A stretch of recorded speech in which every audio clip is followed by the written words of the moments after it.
노화는 누구에게나 다가오지만 모두에게 똑같은 속도로 평등하게 오진 않습니다.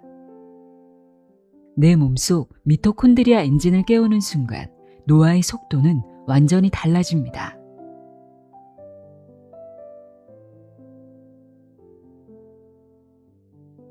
안녕하세요. 나의 소리책갈피 소리내어 있다입니다. 예전과 똑같이 먹는데, 아니 오히려 덜 먹는데도 유독 배가 나오고 몸이 둔해진 느낌 받으신 적 있으신가요? 많은 분들이 이걸 단순히 나이살이라 부르며 나이 탓으로 돌리곤 합니다. 하지만 20년간 상위 1%의 건강을 전담해온 항노화 전문의 안지연 원장은 빠지지 않는 나이살의 진짜 범인으로 우리 장 속 장내세균 그리고 세포 속 에너지 공장인 미토콘드리아를 지목합니다. 내 몸의 엔진 역할을 하는 미토콘드리아 기능이 떨어지면 아무리 식사량을 줄여도 에너지 효율이 나오지 않는다는 것이죠. 오늘 함께 읽어볼 책 나이 들지 않는 절대 원칙에서는 나이살을 잡고 몸의 대사를 살리는 아주 명확한 기준을 제시합니다. 특히 저자가 강조하는 오후 3시라는 시간의 비밀과 함께 녹슬어가는 내 몸의 미토콘드리아 엔진 효율을 다시 끌어올리는 구체적인 식사법과 라이프 스타일을 풀어내고 있는데요. 그럼 지금부터 지친 몸에 에너지를 채우고 노화의 속도를 지혜롭게 늦춰줄 실천 원칙들 전해드립니다. 나이 들지 않는 절대 원칙 들어보세요. 세상의 모든 지혜를 읽어드리는 소리내어 있다. 구독과 좋아요, 공유는 큰 힘이 됩니다.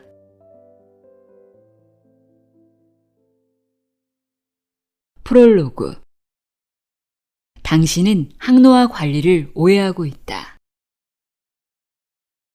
요즘은 자기관리도 능력이라고 여기는 만큼 그 어느 때보다 얼굴과 몸매, 외적인 모습에 관심이 높다. 자신의 나이보다 젊게 살기 위해 노력하는 사람들도 많아졌다. TV와 인터넷에서는 노화 예방법, 피부관리법, 동안 시술에 대한 정보가 넘쳐난다. 꽃중년, 꽃누나와 같은 신조어가 생긴 것도 전혀 이상하지 않은 시대다. 항노화 의학을 다루는 의사로서 이 같은 사람들의 관심은 언제나 환영이지만 문제는 항노화에 대한 사람들의 오해다. 항노화가 단순히 젊음이나 동안만 뜻하는 것이 아니기 때문이다. 항노화란 한마디로 잘 늙는 것, 즉 웰 에이징을 말한다. 건강하고 액티브하게 나이 드는 것에 대해 생각해야지 그저 어리고 예뻐 보이는 것에만 초점을 맞춰 생각하거나 오해하면 곤란하다. 젊을 때는 관절이 튼튼해서 계단을 오르내리는 게 그다지 힘들지 않다. 과식이나 폭음을 해도 금세 몸이 회복되고 먹는 양을 잠깐 조절하는 것만으로 비교적 쉽게 살이 빠진다. 대사가 활발한 덕분이다. 피부도 탱탱하고 얼굴의 혈색도 건강해 보인다. 항노화는 이러한 몸의 건강한 기능을 최대한 오랫동안 유지하면서 나이가 들어서도 두고두고 써먹는 것을 말한다. 결국 내 몸을 오래도록 건강하게 사용하는 것에 항노화의 방점을 찍어야 한다. 그러니 TV와 인터넷에 떠도는 관리법 역시 단순히 예뻐 보이기 위한 노력이 아니라 건강하게 나이 드는 항노화의 관점으로 바라볼 수 있어야 한다. 나는 지난 20년간 항노화 클리닉을 운영하며 실제 나이보다 10살 젊어 보이는 사람들을 꾸준히 마주해왔다. 그 중에는 일명 셀러브리티라 불리는 연예인, 재벌가 자제, 기업인 등 사회 유명인들도 속해 있다. 이들을 곁에서 지켜보며 알게 된 사실이 하나 있다. 바로 건강은 건강할 때 챙기듯이 젊음도 젊을 때부터 챙겨야 한다는 점이다. 이들은 신체 노화를 감지하는 30대부터 젊은 모습을 유지하기 위해 지속적이고 끊임없이 관리한다. 일부 사람들은 셀러브리티들의 자기관리를 단순히 미용 차원의 관리라고 말하기도 하는데 이는 사실이 아니다. 이들의 관리는 그저 미모를 가꾸는 관리에 그치지 않는다. 정확히 말하면 이들이 노력을 기울이는 관리란 건강하게 나이 들기 위한 항노화 관리이다. 그렇다면 셀러브리티들의 항노화 관리는 아무나 시도할 수 없는 아주 독특한 방법들로만 이루어져 있을까? 그렇지 않다. 자신의 몸을 건강한 상태로 오랫동안 유지하는 항노화 관리는 특별한 사람들만 할 수 있는 분야가 아니다. 항노화를 젊어 보이는 것으로 잘못 이해하는 것만큼이나 흔한 오해가 바로 이것이다. 이들은 40대가 되면 적극적으로 운동하고 그림을 그리는 등 취미 생활을 하며 건강하게 스트레스를 해소하려고 노력한다. 더 나아가 불면증을 해결하고 건강에 이로운 방향으로 삶을 재정비하고 라이프 스타일을 만들어 실천한다. 결국 나이를 거스를 순 없지만 적극적인 관리 덕분에 대중들로부터 부러움 섞인 시선을 받는 것이라 생각한다. 이처럼 자신의 몸을 바로 알고 올바른 방향으로 향하도록 조금만 노력을 기울인다면 누구나 건강하고 아름다운 시간을 되찾을 수 있다. 더 이상 실제 나이보다 젊어 보이는 사람들의 외모를 부러워하지 않아도 된다. 나는 많은 사람들이 나이가 들면서 거울 보기가 불편해지는 것을, 몸매가 무너지는 것을, 여기저기 통증을 느끼는 것을 당연하게 받아들이지 않길 바란다. 노화는 누구에게나 다가오지만 모두에게 똑같은 속도로 평등하게 오진 않는다.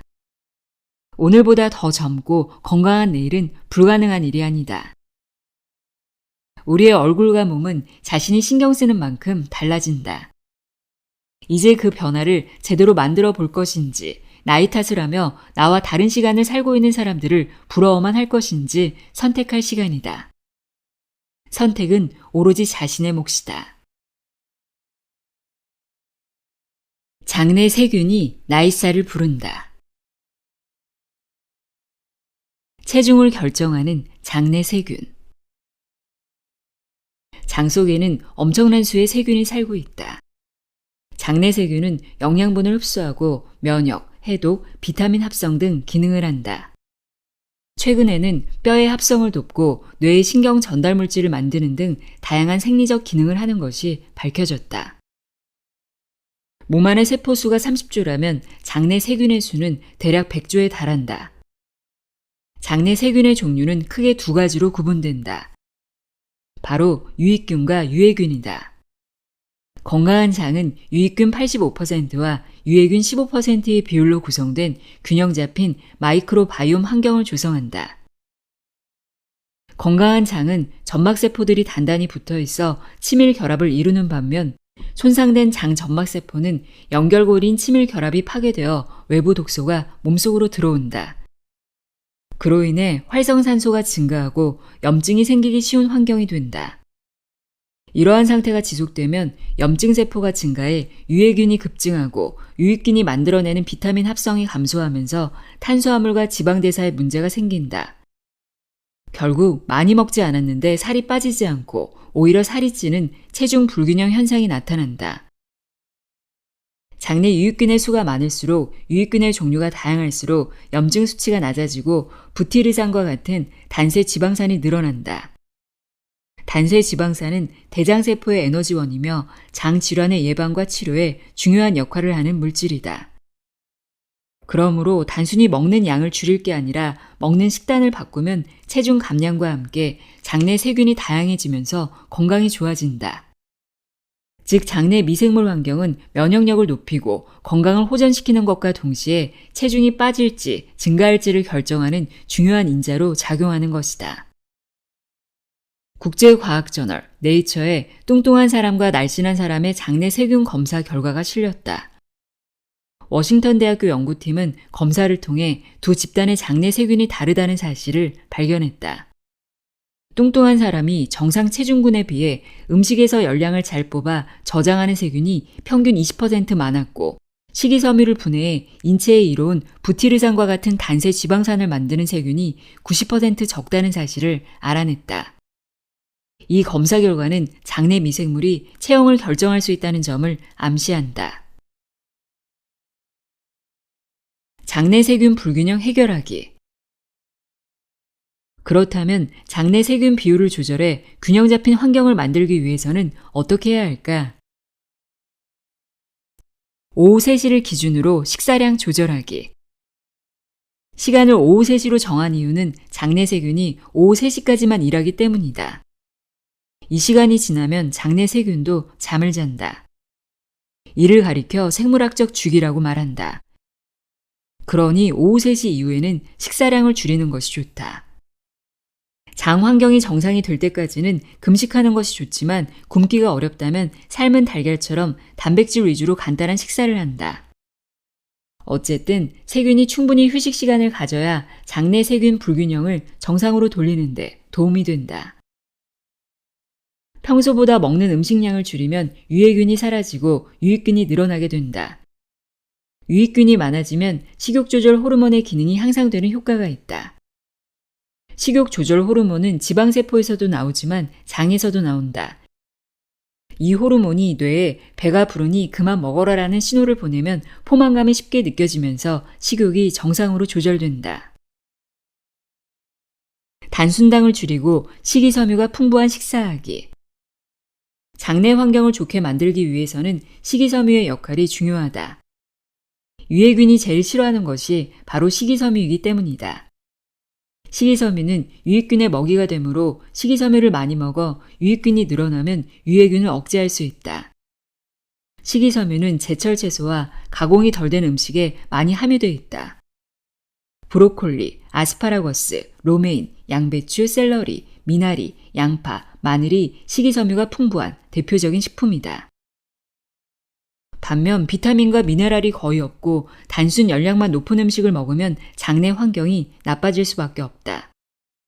특히 단순당은 유해균이 좋아하는 성분으로 단순당을 먹는 건 유해균의 증식을 돕는 셈이다. 오래 씹고 천천히 식사하기. 유해균은 소화가 덜 된 음식을 좋아한다. 밥을 대충 씹고 빨리 삼키면 음식이 작게 부서지지 않아 위산이나 소화 요소가 스며들기 어렵다. 음식이 소화가 덜 된 채로 장까지 내려오면 부패되고 부패된 음식은 유해균의 먹이가 된다. 그렇게 장내 유해균이 증식하게 되는 것이다.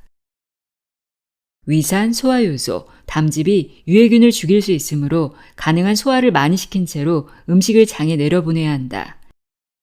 최대한 맛을 음미하면서 30회 이상 오래 씹고 천천히 식사하자. 또한 규칙적인 시간에 식사하는 습관을 들여 미리 소화효소들이 일할 환경을 만들어주면 좋다. 발효 음식과 좋은 지방 챙겨 먹기. 장내 미생물 불균형을 위해 프로바이오틱스를 챙겨 먹어야 한다는 것은 이제 모두가 안다. 영양제 섭취도 좋지만 김치, 피클, 그릭 요구르트 등 발효 음식을 챙겨 먹으면 프로바이오틱스를 저절로 섭취할 수 있다.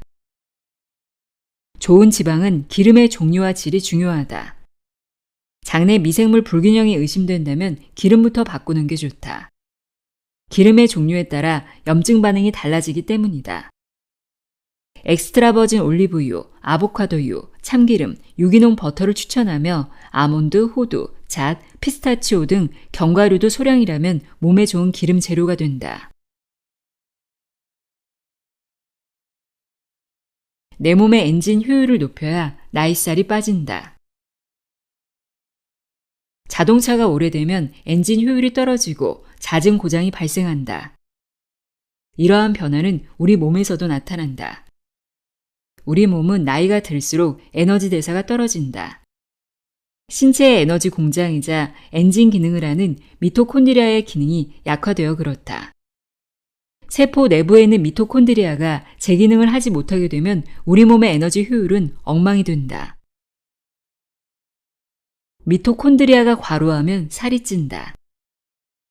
미토콘드리아는 활력과 건강을 담당하는 에너지, 아데노신 3인산을 만드는 공장과도 같다. 이 에너지는 우리가 음식을 섭취해 탄수화물이 포도당으로, 단백질이 아미노산으로, 지방이 지방산으로 분해된 후 이들이 미토콘드리아까지 도달해야 생긴다. 이 순환이 잘 돌아가면 먹은 만큼 에너지로 쓰게 되어 살이 찌지 않는다. 그러나 건강한 미토콘드리아 수가 줄어들어 에너지 대사에 문제가 생기면 살찌는 현상이 나타난다. 미토콘드리아에 문제가 생기는 직접적인 원인은 대부분 노화보다 과식이다. 예를 들어 점심을 먹은 후 음식이 소화될 시간이 필요한데 이어서 디저트를 먹고 저녁까지 기다리기가 출출해 간식을 먹고 저녁을 먹은 후 야식까지 챙겨 먹는다고 생각해보자. 미토콘드리아 공장이 쉴 새 없이 일해야 하는 상황이 된다. 에너지 공장인 미토콘드리아는 모양이 빵빵해야 일을 잘하는데 과식을 해서 계속 일하게 되면 쭈글쭈글해지면서 공장의 핵심 엔진이 노후된다. 결국 지방을 잘 태우지 못하고 에너지 대사가 느려지면서 살이 찌는 것이다. 나이살과 과체중의 핵심 원인이라고 할 수 있다. 비타민과 미네랄이 부족해도 미토콘드리아의 기능이 저하된다. 비타민과 미네랄 등 엔진의 윤활제가 되는 보조인자가 부족한 사람은 반드시 필요한 영양소를 몸에 공급해야 미토콘드리아라는 엔진이 잘 작동한다. 스트레스 또한 미토콘드리아의 기능을 망가뜨린다. 만성 스트레스는 인슐린 저항성과 장내 미생물 불균형을 일으키고 이는 미토콘드리아 불균형까지 초래한다. 우리 몸에서 에너지를 만들기 위해서는 반드시 산소가 필요하다. 공장이 돌아갈 때 매연이 발생하듯 미토콘드리아가 열심히 일할수록 산소가 많이 필요하고 체내 공장에서는 매연에 해당하는 활성산소가 만들어진다. 몸이 건강할 경우 해독 시스템과 간 기능이 잘 돌아가서 활성산소가 제거되지만 끊임없는 과식으로 미토콘드리아 공장이 과로하게 되면 활성산소가 쌓여 염증으로 번지게 된다. 염증이 잘 생기는 몸일수록 구내염과 당뇨가 발생할 확률이 높아진다. 호르몬 불균형이 있거나 건강하지 못한 다이어트로 요요 현상을 여러 번 겪은 사람은 미토콘드리아 장애가 쉽게 일어난다. 미토콘드리아는 세포 하나에 한 개씩 골고루 있는 게 아니라 세포의 기능마다 미토콘드리아 수가 다르며 근육처럼 에너지를 많이 쓰는 세포에는 수천 개가 몰려 있다. 그렇기 때문에 미토콘드리아에 문제가 생기면 적게 먹고 운동을 많이 해도 근육에 비실비실한 미토콘드리아가 많아 살이 빠지지 않는다. 음식을 많이 먹는 바람에 미토콘드리아가 지칠 대로 지쳐 기능이 떨어진 채 과로가 축적되면 과로사로 이어질 수 있다. 미토콘드리아가 그동안 쌓인 과로를 해소하지 못한 채 죽으면 내가 먹은 음식이 정상적으로 소비되지 못한다. 운동을 해도 살이 빠지지 않는 이유가 바로 이 때문이다. 미토콘드리아의 엔진을 새 것으로 교체하기. 미토콘드리아의 에너지 대사 불균형은 소변 유기상 검사를 통해 쉽게 알 수 있다. 정확한 과체중 진단 및 체중 관리법을 알고 싶다면 이 검사를 받아보길 권한다. 만약 검사 결과에서 미토콘드리아 공장에 문제가 있는 것으로 나오면 새로운 미토콘드리아가 생기는 환경을 만들어야 한다. 이는 소식 또는 단식을 통해 가능하다. 필요 이상으로 음식을 먹어 미토콘드리아가 과로한 것이니 이와 반대로 음식을 적게 먹어 기능을 회복하게 돕는 것이다. 우리 몸에 음식이 적게 들어오면 체중이 감량하는 것 이상으로 이로운 효과가 나타난다. 바로 정화작용이다. 소식으로 식사량을 줄이면 미토콘드리아 공장의 일감이 줄어들게 된다. 끊임없이 일을 하던 미토콘드리아가 적당량의 업무를 충분히 수행하게 되면서 나쁜 세포가 없어지는 정화작용이 발생한다. 이와 더불어 미토콘드리아의 고장난 엔진은 제거되고 건강한 미토콘드리아 엔진만 남게 된다. 우리를 괴롭히던 염증이 줄어들고 면역력이 증가하는 선순환으로 이어지게 된다. 이처럼 미토콘드리아 공장의 위기를 구하는 아주 즉각적이고 효과적인 방법은 식사량을 줄이는 것이다. 그러나 갑자기 평소보다 적게 먹는 건 쉬운 일은 아니다. 배고픔을 참는 것도 어렵지만 적게 먹거나 굶으면 근육이 빠지지 않을까라는 걱정도 된다. 내가 추천하는 방법은 건강하고 계획적으로 식사량을 조절하는 것이다. 몸이 상하지 않고 오히려 건강해지는 것을 느낄 수 있는 소식 및 단식 방법이 몇 가지 있다. 우리가 흔히 들어본 간헐적 단식에도 여러 종류가 있다는 뜻이다. 이처럼 다양한 소식 및 단식 방법이 생기는 이유는 단 하나다. 그저 유행하는 다이어트 방법이어서가 아니라 식사량을 줄이는 것이 건강에 이롭기 때문이다. 미토콘드리아의 엔진 효율을 높이는 운동법. 운동으로도 고장난 미토콘드리아를 새 것으로 교체할 수 있다. 우리 몸의 허벅지 뒤쪽, 엉덩이, 등 근육에는 미토콘드리아가 많다. 이 부분을 자극하면 미토콘드리아 재생에 도움이 된다. 올바른 걷기 운동 역시 좋은데 큰 걸음으로 씩씩하게 걷되 등을 곧게 펴고 허리는 일정한 높이로 고정해 머리부터 발끝까지 하나의 축이 되도록 걷는다. 걸을 때 엉덩이에 힘이 들어가게 집중해서 걷는다. 뒤로 걷는 것도 효과적이다.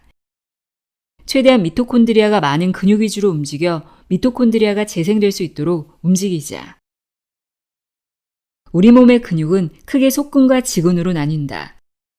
속근은 빨리 커지는 근육으로 순발력 위주로 작동하는 근육이고, 지근은 피로에 지치지 않는 근육으로 유산소 운동이나 자세를 유지할 때 쓰는 근육이다. 특히 지근에 미토콘드리아가 많다. 지근을 많이 사용하는 운동이 미토콘드리아를 살리는 운동인데 대표적으로 자전거 타기가 있다. 우리 허벅지는 거의 지근으로 이루어져 있어 자전거를 타는 동안 다리를 굴리는 것만으로도 허벅지가 자극되어 미토콘드리아 재생에 큰 도움이 된다.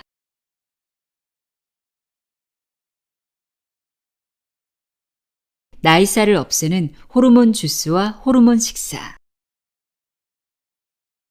호르몬의 문제는 대부분 탄수화물을 적게 먹고 단백질 위주로 식사를 하되 야식이나 과식을 줄이는 것이 근본적인 해결책이다. 그러나 먹는 양을 조절하는 것과 반대로 채워야 하는 호르몬도 있다. 나이가 들수록 호르몬 수치는 떨어진다. 한 가지 예로 성장 호르몬이 분비되지 않으면 내장 지방이 늘고 뱃살이 금방 찐다. 만약 성장 호르몬을 채우면 어떻게 될까? 뱃살이 쉽게 빠지게 된다. 잠을 제대로 못 자도 살이 찐다. 수면 호르몬인 멜라토닌과 행복 호르몬인 세로토닌이 부족하기 때문이다.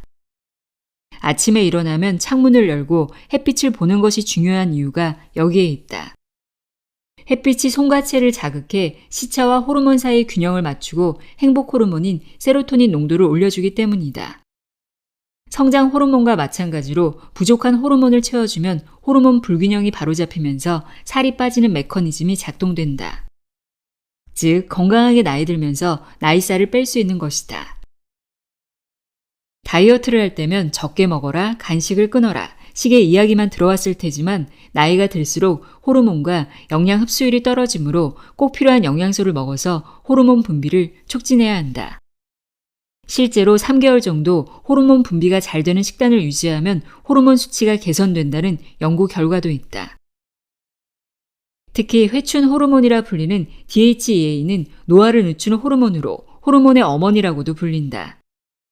DHEA는 테스토스테론이나 에스트로겐, 프로게스테론 같은 성호르몬의 작용에 관여해 성장 호르몬과 같이 근력 향상, 체지방 감소, 두뇌 활성을 향상시킨다. 이와 더불어 스트레스 호르몬인 코르티솔과 아드레날린 분비를 조절해 면역 체계를 강화시킨다. 스트레스 수치가 올라가면 상대적으로 DHEA 수치가 떨어진다. 그래서 DHEA를 채워 최적의 상태로 만드는 것이 항노화에 도움이 되면서 나이살을 빼는 데에도 중요 포인트가 된다. 그렇다면 나이가 들수록 점점 감소하는 호르몬을 과연 어떻게 채울 수 있을까? 부족한 호르몬을 효과적으로 채우는 대표적인 방법으로 호르몬 주스와 호르몬 식사를 소개한다. 호르몬 주스 만들기. 나이가 들수록 체내에 콜레스테롤, 중성지방, 당독소가 증가해 피가 끈적해진다. 인슐린 호르몬 불균형까지 발생하면 체중 감량이 어려워지는데 호르몬 주스만 잘 챙겨 먹어도 이러한 문제들이 어느 정도 해결된다. 살을 빼는 것도 비교적 쉬워진다. 아래에 소개하는 호르몬 주스는 실제로 내 진료실에 찾아오는 사람들에게 처방하는 것이다. 재료가 적고 준비가 간단해 챙겨 먹기가 쉽다. 아몬드 5알. 성장 호르몬을 촉진하는 아르기닌이 풍부하다. 사과 1개. 인슐린 저항성을 호전시키는 펙틴과 호르몬 생리 작용을 원활하게 하는 폴리페놀이 풍부하다. 가능한 껍질째 사용한다. 케일 100g. 스트레스 수치를 낮추는 칼슘이 풍부하다. 양배추, 브로콜리, 양상추 중 한 가지. 배추과 채소를 일컫는 십자가과 채소는 식욕 조절 호르몬인 렙틴 분비를 촉진한다. 먹으면 허기가 달래지고 식욕이 조절된다. 두유, 종이컵 반컵 또는 두부 4분의 1모. 여성 호르몬을 채우는 역할을 한다. 여성 호르몬이 부족하면 내장 지방이 늘고 피부 탄력이 떨어지는데 이를 방지해준다. 위의 재료를 믹서에 함께 넣고 갈아 매일 아침마다 한 잔씩 마시면 된다. 여기에 삶은 달걀 2개를 추가하면 든든한 아침 식사가 된다. 만약 재료를 100g 단위로 계량하는 게 어렵다면 주먹이나 종이컵을 활용하면 된다. 단백질은 1주먹, 채소는 2주먹만큼 먹으면 각각 100g 정도가 된다. 또는 종이컵으로 단백질은 1컵, 채소는 2컵을 담으면 동일한 분량이 된다. 호르몬 분비를 위해서는 단백질과 각종 무기질이 풍부한 채소를 잘 먹는 것이 무엇보다 중요하다.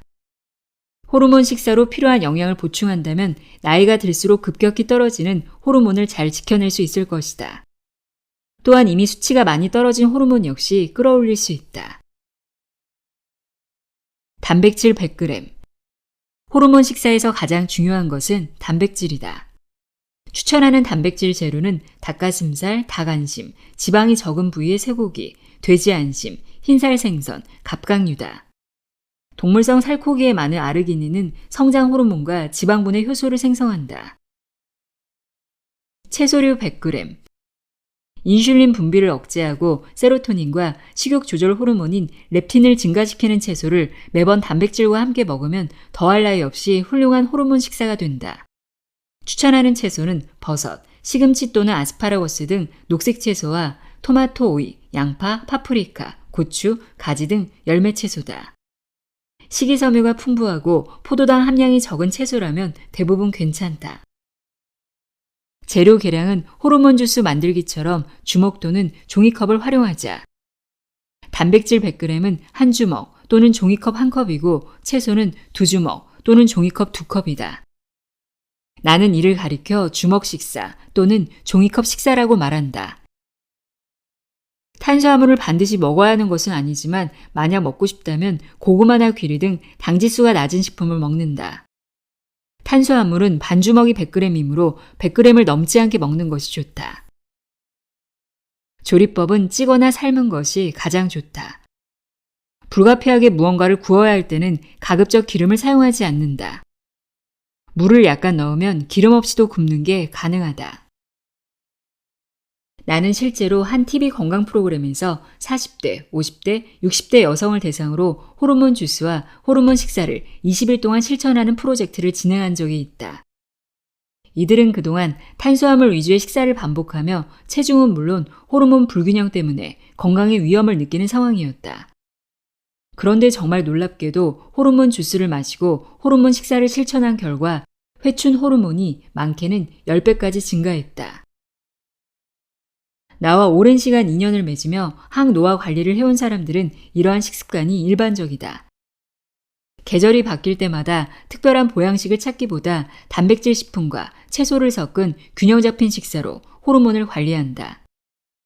이처럼 호르몬 수치를 올리는 식사법으로 적정 체중 유지는 물론 전반적인 항노화 관리가 가능하다. 항노화의 적인 치매 걱정 더는 법.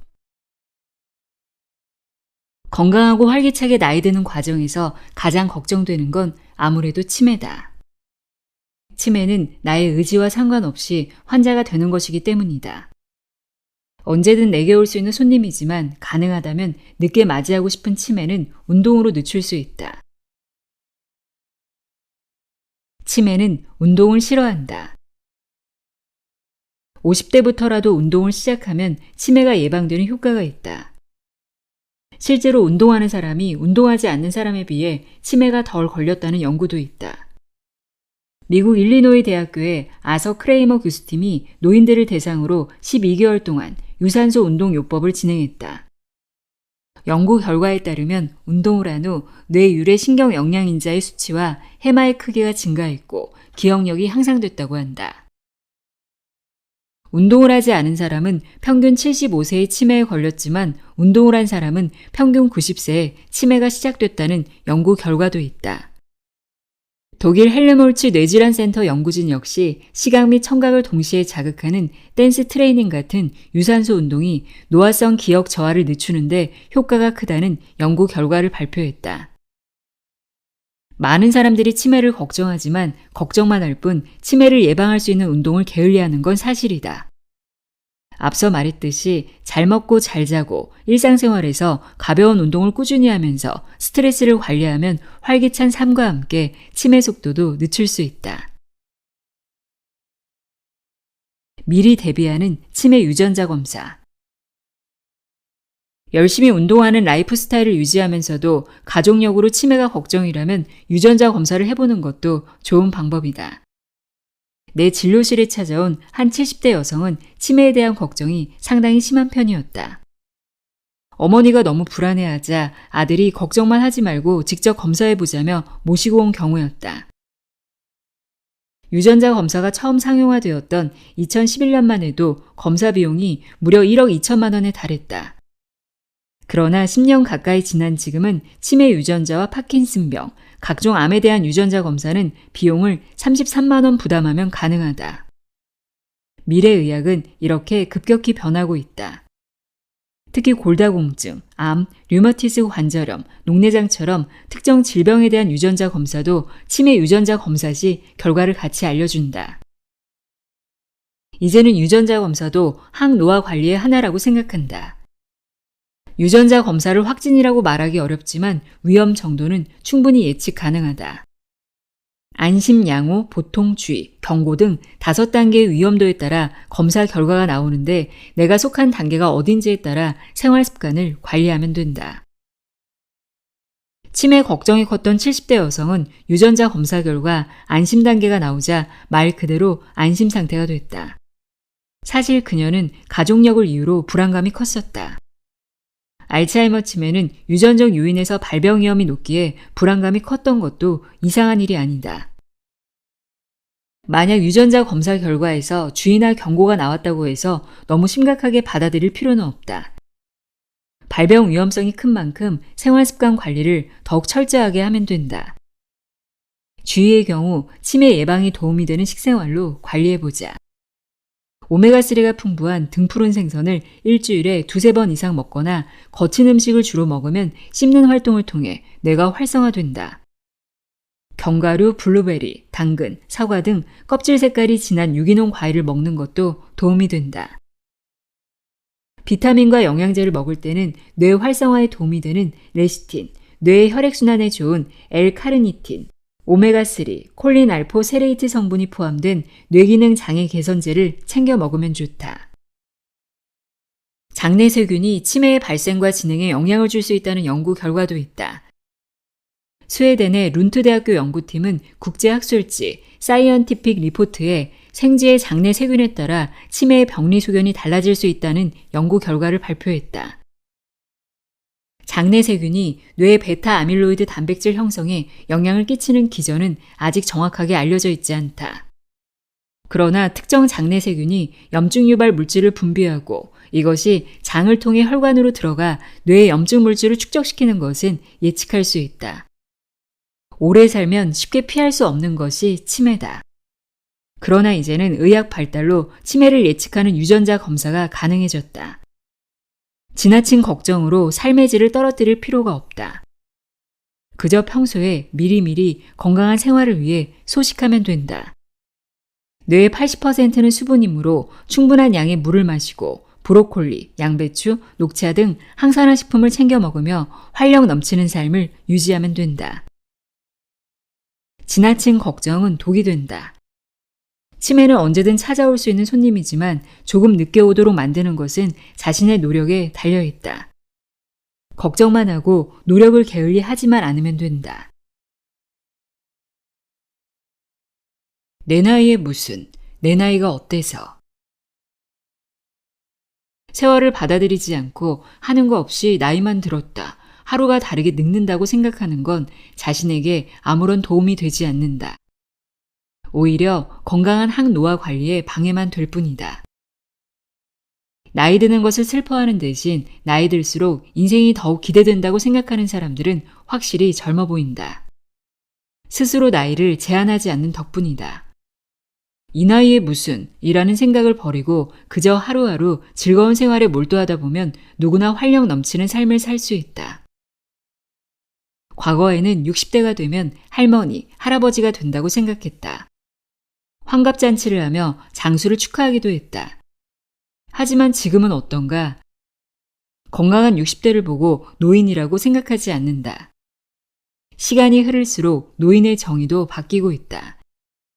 이제는 80대가 넘어야 노인이 되었다고 느끼는 사람들도 있다. 실제로 노인이 자신을 노인이라고 인식하는 나이는 우리가 생각하는 연령보다 더 높다. 때에 따라서는 70대 어르신이 할머니처럼 느껴지지 않을 때도 있다. 유난히 활력 넘치는 어르신들을 보면 그렇다. 활력을 유지하려면 삶의 호기심을 잃지 않는 것이 필요하다. 나는 진료실에서 사람들을 만나며 활력을 되찾는 경우를 자주 본다. 나를 찾아온 한 70대 어르신은 과체중으로 몸이 무겁고 무릎 통증과 척추 협착증이 심해 걷기 불편한 상태였다. 그런데 항노화 관리 후 10kg을 감량한 뒤 캐나다 로키 산맥으로 여행을 떠나기도 했다. 처음 내 진료를 왔을 땐 혼자서 걷지 못해 아들이 모시고 왔었는데 지금은 과거를 상상할 수 없을 정도로 팔팔하다. 이처럼 몸이 건강해지는 걸 느끼면 없던 호기심이나 활기가 생긴다. 긍정적인 에너지를 발산하며 모든 활동에서 나이와 상관없이 자신을 젊은 노년으로 만들어주는 것이다. 나를 찾아온 사람 중에는 88세 어르신도 있다. 처진 피부를 관리하기 위해 레이저 리프팅 시술을 원하셨다. 나는 어차피 90세까지만 살 거라 1년만 효과가 있으면 돼 라고 말씀하셨는데 1년 뒤 89세에 똑같은 시술을 받으러 다시 나를 찾아오셨다. 내가 그동안 쭈글쭈글한 얼굴을 보기가 싫어서 거울은 거들떠보지도 않았는데 이거하고 미용실에 가서 살짝 거울을 봤더니 괜찮더라고. 1년 전보다 환한 얼굴로 말씀하시는 모습을 보니 어르신이 10년은 젊어진 것 같은 느낌이 들었다. 이분은 90세가 되어도 내 진료실을 찾아오실 것 같다. 항노화 관리 스펙트럼이 점점 넓어지고 있다. 불과 10년 전만 해도 나를 찾아오는 최고령자는 60대였다. 그런데 이제는 70대 어머님도 살 빼러 오시고 80대 어르신도 피부 관리를 받으러 오신다. 더 이상 60대를 노년기라 말할 수 없게 된 것이다. 안티에이징에 나이 제한은 없다. 오히려 나이가 들수록 더욱 신경을 써야지 나이가 들었다고 이제 와서 뭘 이런 생각을 하면 안 된다. 실제 나이보다 10살 젊어 보이는 사람들의 비밀이 바로 이것이다. 이들은 자신이 나이 들었다고 생각하지 않는다. 나이가 들수록 더 자신을 돌보고 과거에는 하지 않았던 도전을 하며 더욱 활기찬 일상을 가꾸는데 집중한다. 내가 나이 드는 이유는 나이를 먹었다고 생각하는 나 자신 때문이다.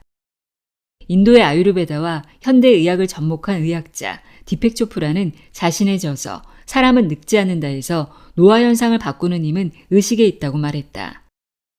노화는 필연이 아니라 학습된 것이라서 우리를 늙게 만드는 행동을 떨쳐버리고 새로운 믿음을 받아들이면 새로운 기회로 나아갈 수 있다고 말이다. 나 역시 그의 의견에 동의한다. 노화는 평등하게 오는 게 아니라 성별, 계층, 생활습관 등에 따라 다른 특성을 보이는 이질적인 면모를 지니기 때문이다. 많은 사람들이 나이가 들면 당연히 쇠약해지고 활력도 떨어진다고 생각한다. 그러나 이는 학습된 것이다. 나는 성공적인 노화란 9988234라고 생각한다. 99세까지 팔팔하게 살다가, 즉 최고의 건강 상태를 끝까지 유지하다가 2, 3일만 앓고 죽는다는 뜻이다. 생리적 나이와 상관없이 해가 바뀔수록 기대되는 삶을 만들어갈 수 있다면 남들이 말하는 동안의 범주에 우리도 얼마든지 포함될 수 있다. 나이 때문에 하지 못할 일은 없고 나이 때문에 포기해야 하는 일은 더더욱 없어야 한다.